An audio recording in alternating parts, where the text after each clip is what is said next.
Three big players dominate the world's cell phone market. Only two in the US, though. Huawei? No way, at least right now. Dropped by AT&T amid renewed but still unsubstantiated allegations that the company's phones pose risks to US national security, effectively blocking the world's second largest phone maker from getting a foothold here. This phone, Huawei's new flagship, was set to be on sale with the country's second biggest carrier right now, but AT&T pulled out of the deal at the last minute. Sources claiming there was pressure from Washington. I don't think it is espionage, but it's more about national security concern. Huawei is known for its innovation, especially in AI, knocking Apple into third place last year in global smartphone sales. Yet Huawei and other Chinese companies like ZTE repeatedly met against resistance. In a civil complaint, T-Mobile accused Huawei of stealing, quote, trade secrets. The jury's verdict? That T-Mobile proved its claim that Huawei misappropriated T-Mobile secrets, but the jury also concluded that it wasn't, quote, willful and malicious, and that T-Mobile suffered zero damages. Instead, the jury awarded T-Mobile $4.8 million, the figure representing the total amount of Huawei's, quote, unjust enrichment. In January, a Texas congressman introduced a bill that would ban US government agencies from using Chinese-made phones and other equipment. Huawei denies spying or that it is a national security risk, calling the allegations, quote, defamatory. It dismisses the impact of the new bill, saying Huawei has no expectations of doing business with the US government, so such provisions would have no effect on us. Yet negative buzz has caused problems before. In 2013, attempts to sell other Huawei communications equipment to US government agencies effectively blocked by a congressional report on the alleged security threat. Carrier sales in the UK also initially blocked until Huawei partnered with GCHQ. That's Britain's version of the NSA. It concluded there was no threat. Huawei's phones are now on sale there.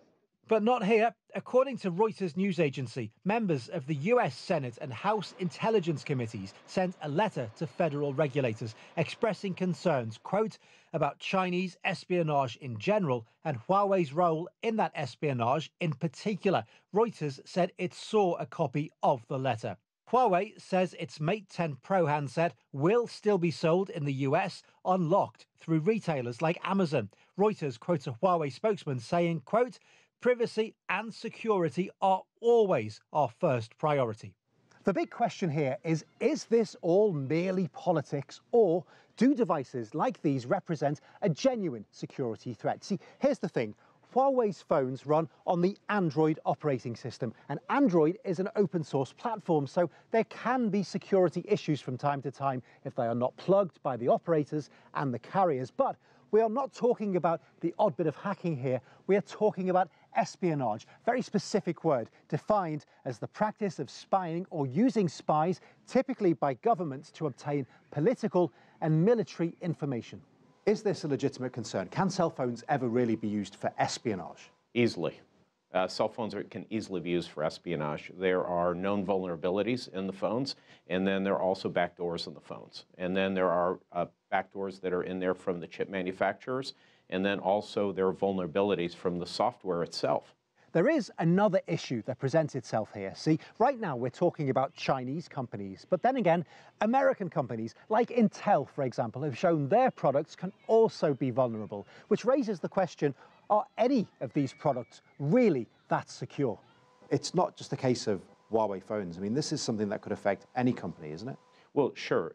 Today with smartphones, you have essentially full-blown computers, which would have been mainframes 20 years ago.